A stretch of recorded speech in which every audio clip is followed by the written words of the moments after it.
بسم اللہ الرحمن الرحیم۔ باب آج ہم سنیں گے کہ خانہ کعبہ کو سب سے پہلا غلاف کس نے دیا، حضور پاک صلی اللہ تعالی علیہ وسلم کا سب سے پہلا امتی کون تھا۔ تو آئیں اپنی ویڈیو سٹارٹ کرتا ہوں۔ طبہ اول حمیری یمن کا عظیم الشان اور نیک دل بادشاہ تھا۔ وہ ایک زبردست لشکر کا مالک تھا۔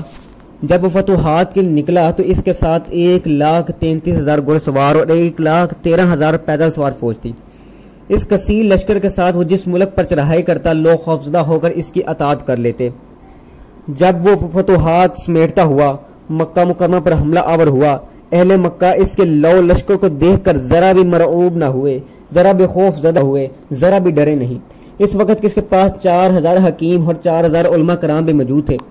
طبہ نے اپنے وزیر اعظم عماریس کو بلا کر پوچھا کہ اہل مکہ کے دلوں پر اس لشکر کا جرار کا خوف کیوں نظر نہیں آ رہا۔ عماریس نے کہا، یہ عربی لوگ ان پڑھ اور جاہل ہیں، جنہیں سمجھ بوجھ نہیں۔ ان کے ہاں ایک کعبہ ہے جس کی وجہ سے یہ ہر وقت اس کی عبادت میں مصروف رہتے ہیں، اور اس کی عبادت کے علاوہ انہیں کسی اور چیز کی سوجھ بوجھ نہیں۔ اس بات نے طبہ کو غصہ دلایا۔ اس نے خانہ کعبہ مسمار کرنے اور وہاں کے مردوں کو قتل کرنے اور عورتوں کو غلام بنانے کا دل ہی دل میں ارادہ کر لیا، یعنی نیت کر لی۔ اسی وقت اس کے سر میں درد ہو گیا، جس کے ساتھ ناک، کان، منہ اور آنکھوں سے نہایت بدبودار پیپ بہنے لگی، جس کی شدت کے باعث کوئی شخص لمحہ بھر کے لیے بھی اس کے پاس نہ ٹھہر سکتا۔ اس بیماری نے اس کی نیندیں چھین لی، اس کی نیند کو حرام کر دیا۔ اس نے تمام حکیم، تمام علماء کو بلایا تاکہ اس بیماری کا علاج دریافت کرے، لیکن سب اس مریض کی تشخیص اور علاج سے عاجز آگے اور کہنے لگے یہ کوئی آسمانی امر ہے جس کا ہمارے پاس کوئی علاج نہیں۔ ہم دنیاوی امور کے ماہر ہیں، امور آسمانی کو ٹالنے کی استطاعت نہیں رکھتے۔ بادشاہ روز بروز بیمار سے بیمار تر ہوتا چلا گیا اور تمام احتیاطی تدابیر ناکام ہوتی چلی گئی۔ آخرکار ایک رات سب علماء کو سردار وزیر کے پاس آیا جس کا نام روبانی تھا، اور کہا کہ اگر بادشاہ مجھ سے کوئی بات پوشیدہ نہ رکھیں، کوئی راز پوشیدہ نہ رکھیں تو میں اس کی بیماری کا علاج بتا سکتا ہوں۔ وزیر اعظم اس کی بات سن کر خوش ہوا اور بادشاہ کی اجازت کے بعد اس کا ہاتھ پکڑ کر اس بادشاہ کے پاس لے گیا۔ اسے بادشاہ سے پوچھنے لگا کہ تم نے بیت اللہ کے بارے میں اپنے دل میں کوئی بری نیت تو نہیں کی؟ تو بادشاہ نے اعتراف جرم کر لیا اور کہا، میں نے کعبۃ اللہ کو نقصان پہنچانے کا دل ہی دل میں خیال کیا تھا۔ اس عالم نے اس ارادے سے باز رہنے کی نصیحت کی اور کہا، یہی تمہاری بیماری کا سبب ہے۔ اگر تم آج اسی نیت سے دستبردار ہو جاؤ تو اللہ تبارک و تعالی تمہیں صحت یابی عطا فرمائیں گے۔ اس گھر کا مالک زور آور ہے، دلوں کے راز جاننے والا ہے۔ اس گھر کو نقصان پہنچانے کا ہر خیال دل سے نکال دے، پھر آپ کے لیے دنیا اور آخرت ہی خیر ہے۔ یہ سن کر بادشاہ کا دل صدقہ توبہ کر گیا اور کہا کہ میں تمام مکروہات، تمام بری نیتوں کو دل سے نکال کر تمام بلائیوں اور نیکیوں کی نیت کرتا ہوں۔ ابھی وہ عالم دین اس کے کمرے سے باہر نہیں گیا تھا کہ بادشاہ کی تکلیف رفاف ہو گئی اور وہ صحت یاب ہو گیا۔ اور طبہ کے دل میں خانہ کعبہ کی عظمت پیدا ہو گئی اور دین ابراہیم پر ایمان لے آیا۔ اس نے خانہ کعبہ کے 7 غلاف تیار کروائے اور خانہ کعبہ کو پہنائے۔ وہ پہلا شخص تھا جس نے خانہ کعبہ کو غلاف پہنایا۔ اس نے اہل شہر کو بلایا اور اس کی حفاظت کی تاکید گئی۔ وہاں سے طبہ یثرب کی سرزمین کی طرف روانہ ہو گیا، یعنی مدینہ الرسول کی طرف روانہ ہو گیا۔ سرزمین یثرب یعنی مدینہ ان دونوں ایک صحرا پر مشتمل تھا جس میں صرف پانی کا ایک چشمہ تھا۔ اس کے علاوہ نہ کوئی عمارت تھی، نہ کوئی پودا، نہ کوئی جاندار وہاں بستا تھا۔ طبہ نے چشمے کے پاس پڑاؤ ڈال دیا۔ وہاں کے لشکر کہ سب علماء کرام اور وہاں کے حکیم جمع ہوئے جو مختلف شہروں سے منتخب کیے گئے تھے۔ ان میں سے وہ صاف باطن دل دین الہی خیر خواہ رئیس العلماء بھی تھے جنہوں نے بادشاہ کو عظمت کعبہ سے روشناس کروایا تھا، جس کا نام روبانی تھا، اور اسے بلائے مرض سے نجات دلائی تھی۔ باہم مشورے کرنے کے بعد 4,000 میں سے 400 علماء الگ ہو گئے اور کہنے لگے کہ ہم اب یہاں سے واپس نہیں جائیں گے، چاہے ہماری جان ہی چلی جائے۔ وہ آ کر بادشاہ کے دروازے پر کھڑے ہو گئے اور کہا، ہم نے اپنے شہر چھوڑے اور مدتوں بادشاہ کے ساتھ رہے اور اب اس مقام تک پہنچ گئے کہ یہ موت نصیب ہو۔ اب ہم نے عہد کیا کہ اس جگہ کو نہیں چھوڑیں گے، چاہے بادشاہ ہمیں قتل ہی قرار ڈالے۔ بادشاہ نے وزیر اعظم سے کہا کہ معلوم کرو کس چیز نے انہیں آگے چلنے سے روک دیا، مجھے ان کی ضرورت ہے، اور کس نے ان سے بے نیاز رکھا ہے۔ وزیر اعظم نے انہیں جمع کیا اور اس کا سبب پوچھا تو انہوں نے بتایا کہ کعبۃ اللہ، اللہ کی بزرگی جس ہستی کو ملنی ہے، جس کا نام نامی اسم گرامی محمد صلی اللہ تعالی علیہ وسلم ہوگا، جو امام الحق ہوں گے، جو امام الانبیاء ہوں گے، جو صاحب تاج و عصا ہوں گے، جو صاحب قرآن و قبلہ ہوں گے، جو صاحب ممبر ہوں گے، جو صاحب کلمہ لا الہ الا اللہ ہوں گے، وہ ہستی پیدا تو مکہ میں ہوگی، لیکن قیام اس جگہ یعنی یثرب یعنی مدینہ الرسول میں کریں گے۔ وہ شخص خوش نصیب ہوگا جس ہستی پر ایمان لائے گا۔ ہم اس امید پر اس جگہ پر فروخت ہو گئے ہیں کہ ہماری نسلیں ان کی زیارت سے مشرف ہو جائیں۔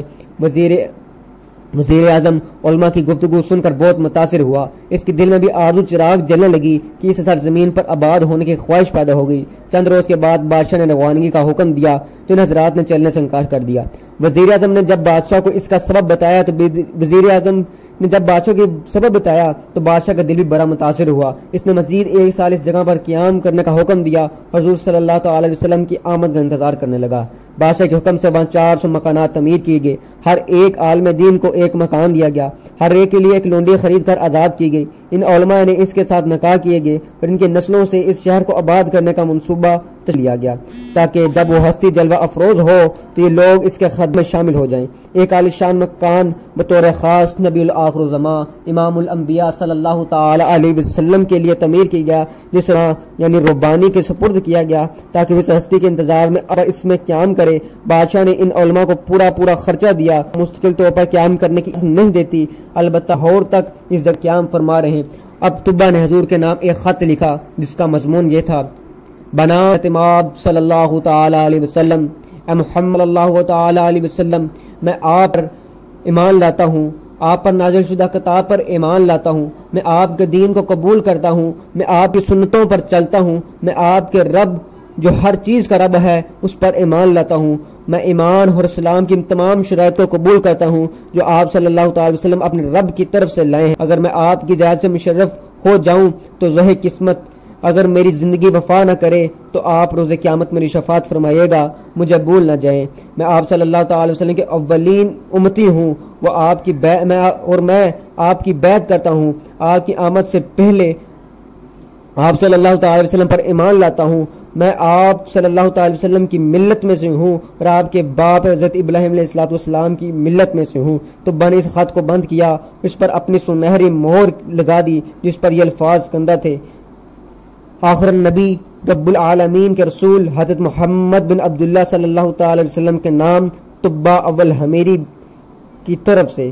طبا نے خط اس عالم کو دیا جس کا نام ربانی تھا، جس نے مکہ المکرمہ میں اس کی بیماری کا حل بتایا اور نصیحت کی کہ اسے سنبھال کر رکھ لو، اسے سرکار رسالت مآب صلی اللہ تعالی وسلم کی خدمت میں پیش کرنا، اگر تمہاری زندگی ساتھ نہ دے تو اسے اپنی اولاد میں منتقل کر دینا۔ طبا وہاں سے روانہ ہو گیا اور اپنی سلطنت میں پہنچ گیا۔ طبا کی یوم وفات کے ٹھیک 1000 برس بعد میرے آقا صلی اللہ تعالی علیہ وسلم کی ولادت ہوئی۔ اللہ نے نبوت کے 13 برس بعد حضور صلی اللہ تعالی وسلم سرزمین یثرب پر جلوہ گر ہوئے، جسے آج مدینہ الرسول کہا جاتا ہے۔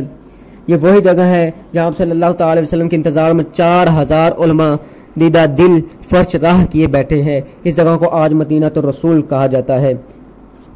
جس وقت حضور صلی اللہ تعالی علیہ وسلم ہجرت کر کے اس جگہ مدینہ میں پہنچے، یثرب میں پہنچے، تو تمام لوگ حضور کی آمد کے لیے خوش آمدید کہنے کے لیے وہاں موجود تھے۔ تو حضور نے جاتے ہی کہا کہ جس شخص کے پاس میری امانت ہے وہ امانت مجھے واپس دے دے۔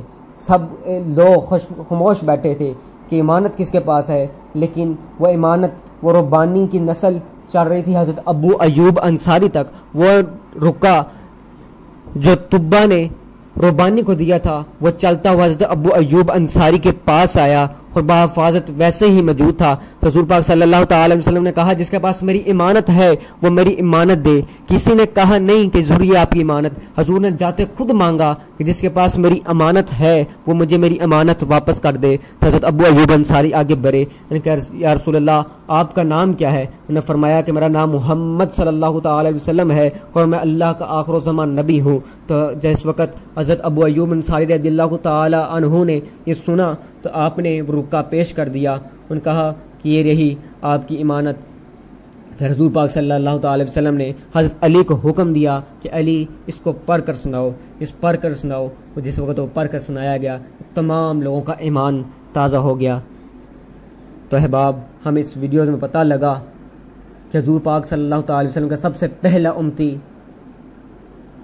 طبہ حمیری تھا، اور سب سے پہلے کعبۃ اللہ پر غلاف چڑھانے والے کا نام بھی طبہ حمیری تھا، جو یمن کا بادشاہ تھا اور حضور پاک صلی اللہ تعالی علیہ وسلم سے 1000 سال پہلے ہی حضور پر ایمان لے آیا تھا۔